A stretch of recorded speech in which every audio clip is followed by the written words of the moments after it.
Berita selanjutnya, BMKG Bahu Kota Sabang mencatat adanya perkiraan kenaikan kecepatan angin selama 3 hari ini.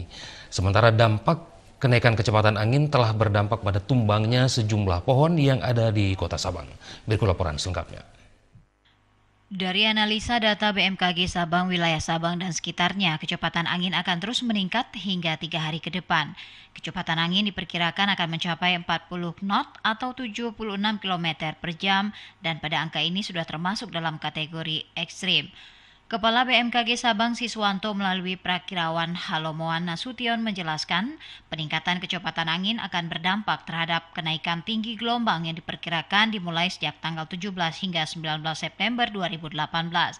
Wilayah yang paling parah terdampak yakni perairan utara Sabang hingga Laut Andaman. Gelombang dapat mencapai lebih dari 4 meter.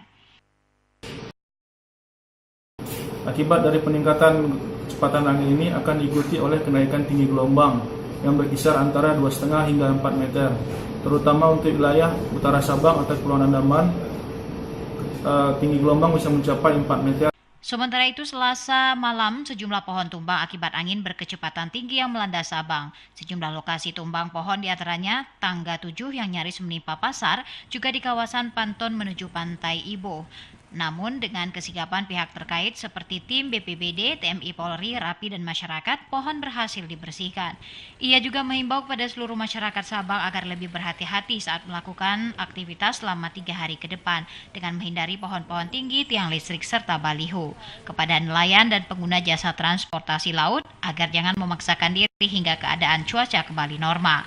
Dari Sabang, Mahfud Taher, kontributor TVRI Aceh melaporkan.